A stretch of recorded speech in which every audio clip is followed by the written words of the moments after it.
Welcome back. This is Comic Station issue number 69 for April 23rd, 2014. I'm going to change it up a little bit, start with the statue. This is the Arkham Asylum Armored Edition for Batman, and obviously matching the shirt a little bit here. And honestly, the first impression when you just look at this, let alone pick it up, is just wow. Yeah, it's a beautiful sturdy piece. Too. It is sturdy, it's heavy, it's got a lot of heft to it, really nice detail all the way down to the chainmail, has all the little X's for the lengths, detail with the armor, you can see the layers. It's just really cool, really heavy, really nicely done. The base is all one piece, so it's really nice that there's no pieces that go missing. Everything seems pretty solid. There's nothing moving or missing that could go missing. Common thing with my statues. And yeah, I mean, they've been doing a really good job with the Arkham Asylum statues. Some of them are a little more hit or miss for me, but this one in particular was I had to display it today. This one is fine. They even have armor along the back of his neck into his cowl. So they hit the mark with this one. Definitely, they hit every mark. They did really. Obviously, they took. They probably went to the creators of Arkham Asylum and got all the CG and the 3D from them and crafted it, and they did a great job with this. Yeah, so it's definitely one of the better Batman pieces I've seen in a while. Definitely. This big puppy can go over here. Well, we go with some of the comics. So I'm going to start off with, actually, from DC Comics, is Secret Origins, #1. It's the Origins. How many times have you heard the Origins for Superman? That has Robin, Dick Grayson, as well as Supergirl. I mean, 3 short stories, but I've seen all these before. There's just nothing new, nothing secret to it. And it just, if you really haven't seen Superman before, which I don't know where you've been at, or if you want to introduce somebody to them, comic books, maybe. But again, they do so much better job in their own series. I don't know why they have a separate series for this. I don't either at this point. Any origin thing is just, we know these characters. Yeah, you want the origins, go look up the background in all the other comics that have rebooted everything. So, all right, well, I'm going with one of the big boys as well. This is Elektra #1 from Marvel. Didn't do anything for me. Wasn't happy with the artwork. You know, Elektra's an assassin. She goes to get out of New York, and she's talking to the person that gets her contracts. So she gets away, and of course she's going to be sent on this fool's errand to find some other assassin who basically nobody's sure exists or not. Blah blah blah blah. Once again, I mean, this is a Marvel #1. They're really pumping them out. They really are just pumping them out. I don't know. You know what? These characters, this particular character, doesn't seem to be someone that can carry a series. So, waste of paper, my opinion.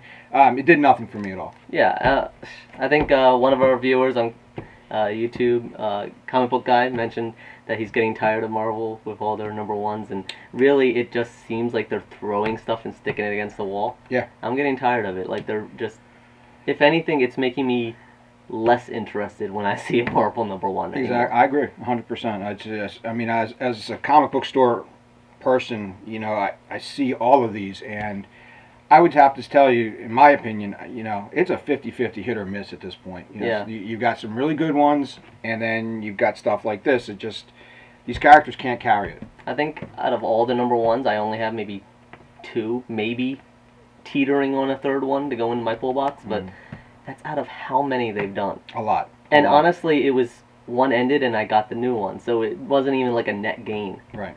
Yeah, so, you know, every week it's something else, so enough. Alright, so we're actually going to go with a smaller publisher. There weren't too many smaller publishers, so both of ours are from IDW. But the first one is Seven Sword. This one is, as you may be able to tell from the cover, it's a samurai tale, but it's on a desert planet, so it fits very well with, you know, a samurai comes to a town, he ends up having to defend it for one reason or another, and you see that. So, tried true story. I do like those stories. I'm a fan of the old Western samurais, the Seven Samurai and so forth, and that may be where they're getting a little bit on that. But artwork was decent to okay.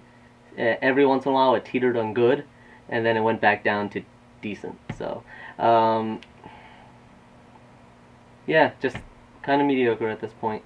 I mean, they may be able to pull it out. It's an issue number 1. I don't know how long they're going to go with it.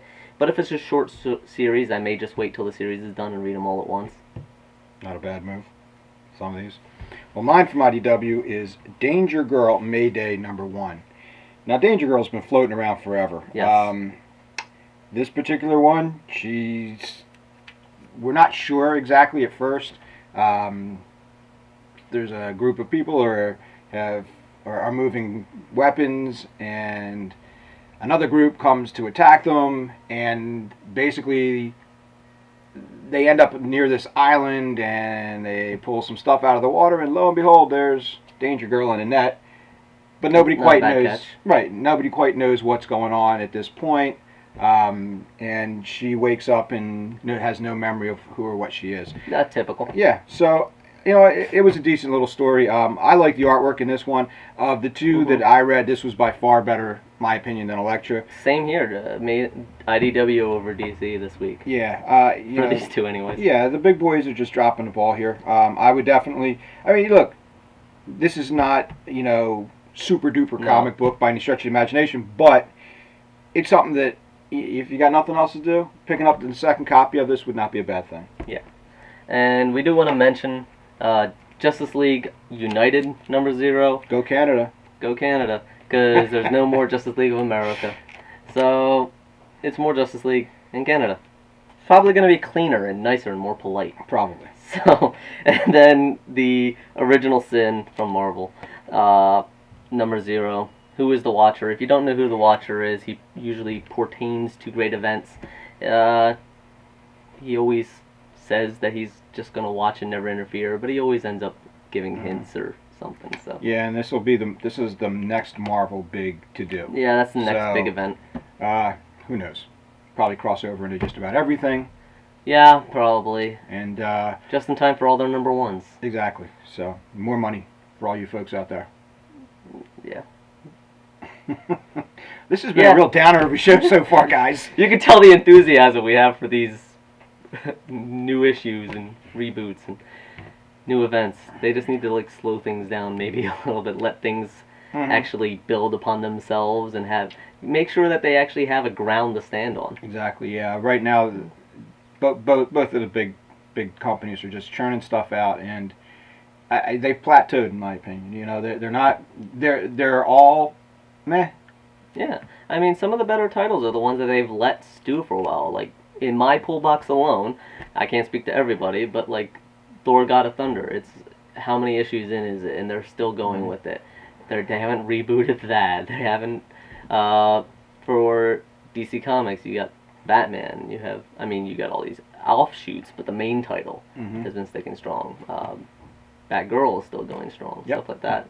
So, I don't know, something about, give it a few months, let it settle. Yeah. No, I mean, I agree, and I read probably more than anybody. I can't keep up with it, and I really don't, have the patience to do it. No, I mean, I read them because obviously I have to talk to people during the daytime, but nothing has jumped out and grabbed me and said, I have to read this. I mean, there's been a few that are, okay, you've got my interest peaked, but nothing that just really wows me. We were talking earlier, Magneto was interesting. They have a good potential storyline for that one, but and holding off judgment on that one. Once again, and it's character driven. Sinestro. Yeah. I liked the book. I wasn't wowed by it, but I did like it. So okay, and you have a good character. And strangely enough, I like Sinestro, and I'm not a Green Lantern, let alone the Yellow Lantern Corps. But I did like how they did Sinestro number 1. So now, if both of these companies, they got to stop doing the other nonsense, the Secret Origins, the Elektra. We just don't need it. Marvel, I don't even know how many books Marvel puts out anymore. I mean, it's an astronomical amount. that actually brings us, we're going to end this real quickly. If you want to see reviews, go to frontdoorsgamer.com. Lido does have a number of reviews up. He followed up on The Witcher and Tomb Raider. He also has some new issue #1s that we didn't cover this week. The Eltingville Club and Conan the Avenger #1. I'm sure he has wonderful things to say about Conan. Always does. But brings us to our question. I actually do want to ask people, so many of these reboots, has anything this year that has been rebooted caught your attention and that you're reading it now? Like, the only one I think really sticking out in my mind is Loki, but that's just because, like I said, Thor God of Thunder. I'm a Thor fan. I saw Loki, so I started reading that. And even that one's teetering whether it's going to stay in my pull box. That's the only one I can really think of that jumps out at me right now that came out of the all-new Marvel Now reboots. Yeah, and for me, it would be Magneto. After that, anything else that I read this #1 has been some small publisher. They're outside of the box, and they're doing much better work, I think, than the big guys are. Yeah, so let us know, is any new #1, any of these reboots, anything big or small publisher? We're kind of aiming a little towards the bigger ones because I kind of want to know if anything's worth it. But anything that you've seen that actually caught your attention. Yeah. And if we bashed whatever you're reading, sorry. So, thank you very much. This has been Comic Station issue #69. We will see you next week. See ya. See ya.